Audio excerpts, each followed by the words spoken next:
In 1963, the Soviet Union had a sniper rifle that the rest of the world would need 40 more years to put in service. About 1 in every 30 riflemen would have it, and it would terrify American soldiers in a way no one thought possible at the time. After World War II, the Soviet Union actually had the largest sniper culture in the world. Even before the war, they had sniper schools and shooting clubs. And although their country was in horrible condition when the Germans invaded them, they had plenty of good shooters. The war produced snipers with hundreds of confirmed kills, and the Russians were taught just how effective a single sniper could be, a lesson they'd never forget. However, their weapons lagged behind, and even after the war, their standard sniper rifle was still the bolt-action Mosin Nagant with a small 3.5 power scope.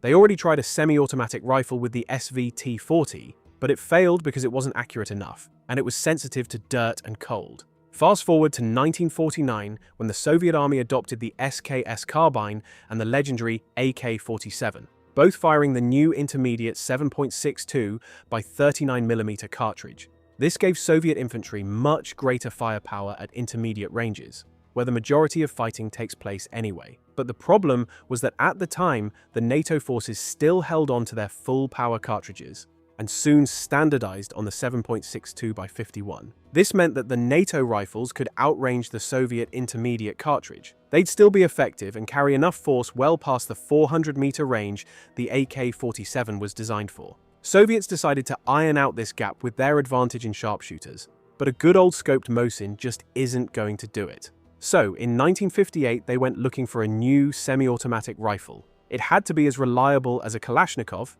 incredibly accurate, and fire the full-power 7.62 by 54R cartridge, all while weighing under 4 kilograms, or about 8 pounds with the scope. The requirements were quite high, and there was no such rifle in the world that could do all that. But this is where the guy named Yevgeny Dragunov comes in. He served through the entire World War II as a weapons repair armorer, which taught him quite a bit about the rifles and how the soldiers actually treated them on the battlefield. He designed some serious competition target rifles after the war and was a skilled shooter himself. So, when he came up with the prototype, it was obviously very different from what the other designers brought. They even brought Vasily Zaitsev, the legendary Stalingrad sniper, to test the new rifles. Through the competition, and the trial and error I'm not going to bother you with, Dragunov's rifle went into production in 1963. It was adopted as the SVD, which translates from Russian as the Dragunov sniper rifle. It was arguably the most advanced weapon in the country when it appeared. It used a short-stroke gas piston, so there's less heavy metal moving while the bullet is still in the barrel. The handguard was mounted so it wouldn't press on the barrel and hurt accuracy, and the stock was that skeleton design with a thumb hole and a cheek rest inspired by match rifle design.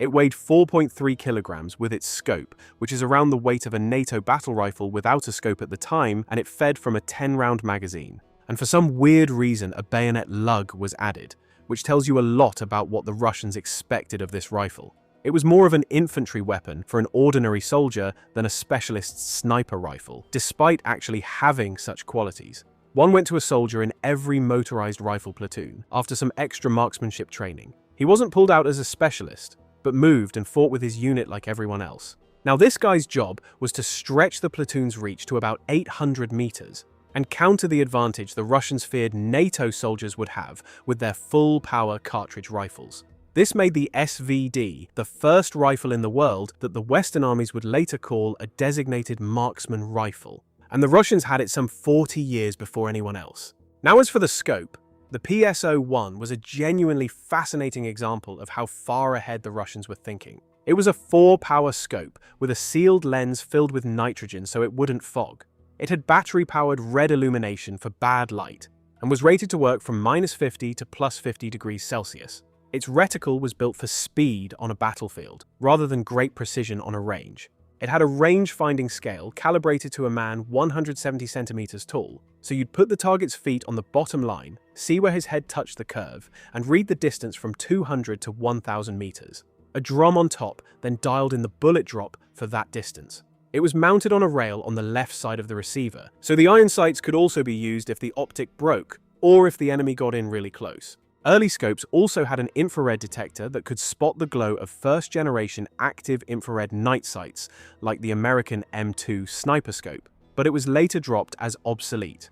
When the Dragunov was adopted and went into full production, it was treated as a secret, like most new military hardware. About 1 in every 30 Russian riflemen got the SVD, yet Western intelligence couldn't even get hold of photographs of it.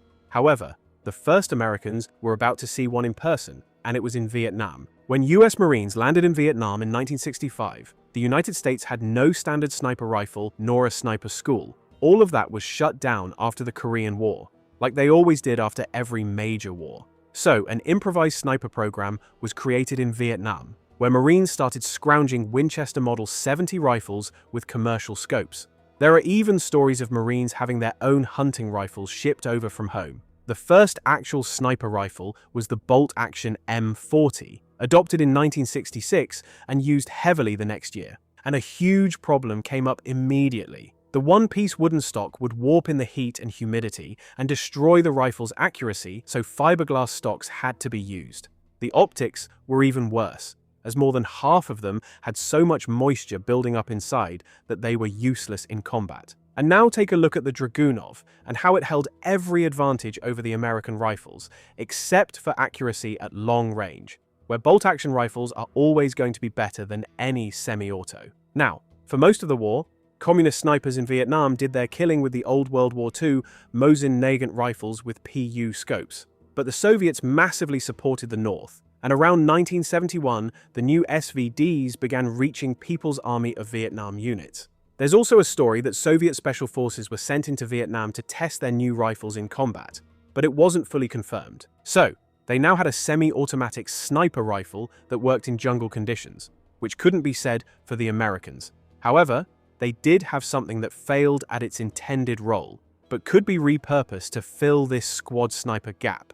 The M14. It's chambered in the full-power 7.62 NATO cartridge, the very one the Soviets feared and built the Dragunov to counter. And although it wasn't the best rifle for the jungle, it was too light for automatic fire, and it had many other doctrinal problems.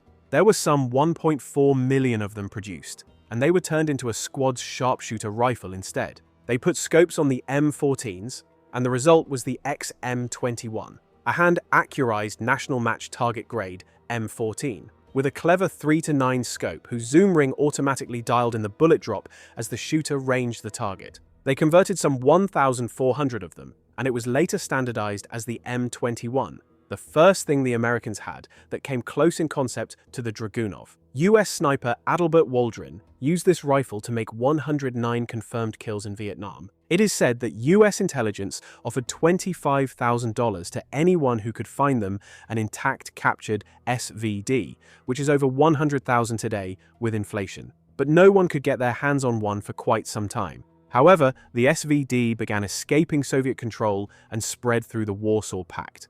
Romania, for example, couldn't get the SVDs, so they created the PSL, which copied Dragunov's silhouette, cartridge, and the whole concept, although it's internally a scaled-up Kalashnikov action. It was widely exported since it was cheap.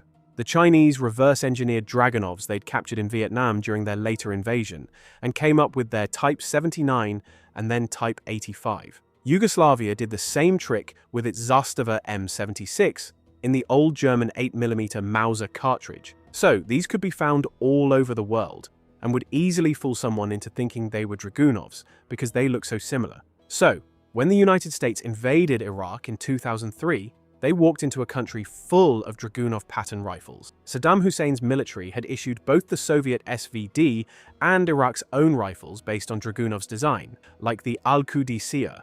There's also Tabuk, but this thing only copied the silhouette of the Dragunov. It's internally a Kalashnikov system, still chambered in the same 7.62 by 39. American occupation dissolved the Iraqi army, but hundreds of thousands of trained soldiers went home angry and unemployed, and they never returned their weapons. So, you're not shocked when the insurgency war broke out. Shooters worked from cars and vans, firing on American soldiers and then moving on. They learned to aim around the body armor and Kevlar, and they were even filming the shots, because the video was the other half of the operation. Among these insurgent snipers, one called Juba became an outright legend. A video appeared in which a man said he had 9 bullets in his rifle. His present for George Bush, he said, was that he'd kill 9 soldiers, all for the viewers to watch. Of course, you know what videos followed. By the time the video spread, the name had already been moving through American bases, and Juba became something like a ghost story. The big hunt for him was launched, but there was no confirmed ending. American units tried various luring tactics to draw a shot and then pinpoint the shooter's position. Perhaps Juba was a propaganda creation layered over multiple real shooters, deliberately built both to protect their identities and to terrify American soldiers. But the reality was that the sniper threat was terrifying, and that Dragunov rifle was at its core. American infantry squads carried rifles chambered in 5.56 NATO, and it was them who were now outranged by the full-power cartridge. So the first answer was once again, like in Vietnam, to take the good old M14s and turn them into snipers. Americans had to minimize their time dismounted and exposed, and turret gunners got more armor around them. They began using acoustic gunshot detection systems like Boomerang to immediately point to where the shot came from. And dedicated counter-sniper teams went to work hunting for the enemy shooters. There was one incredibly dark incident on June 21, 2004, when a 4-man Marine team was manning a rooftop observation post in Ramadi. They were found dead, all killed at point-blank range while never firing a shot in their defense. Either someone caught them completely by surprise, or it was someone they trusted. Either way, the attackers had taken the team's weapons, and among them was an M40 sniper rifle. 2 years later, a Marine scout sniper team spotted a man in a parked car videotaping a passing Marine vehicle patrol, and beside him was a sniper rifle. The Marine sniper and his spotter killed him and his driver, and when they approached the car, in his lap was the M40 taken from the Ramadi rooftop, used against American soldiers for 2 years. Then, in Afghanistan, on October 3, 2009, some 300 insurgents attacked the isolated outpost Keating, held by about 50 Americans and an Afghan army unit. Enemy fighters breached the perimeter and 8 Americans died, while 27 more were wounded. Staff Sergeant Clinton Romesha, already wounded by shrapnel and low on ammunition for his own carbine, took an SVD from a wounded Afghan National Army soldier. He killed the enemy sniper who was firing on an American gunner in a Humvee, suppressed a machine gun nest on the ridge, and killed 3 fighters who were already inside the outpost. He then led the counterattack that retook the base, and he was awarded the Medal of Honor. Oh, and one more shocking story I found while researching. In 1989, during the Civil War in El Salvador, a guerrilla fighter with a Dragunov rifle hit a Salvadorian Air Force A-37B attack jet. The round went through the cockpit and killed the co-pilot, while the pilot ejected and survived. The first American purpose-built semi-automatic sniper came in 2008. The M110, which would later be issued as the squad-designated marksman rifle in the M110A1 version. Pretty much the SVD concept that the Russians already had back in 1963. And what's perhaps the most shocking part of the whole Dragunov story is that it's used today in the biggest European war since World War II, by both sides against each other. Ukraine, of course. The Russians formally began replacing the Dragunov with the SVD, which saw limited combat use in Ukraine and was put into production as a new semi-automatic sniper rifle. It is in the same caliber and it even uses the same SVD magazines, but the SVD production is still far from slowing down.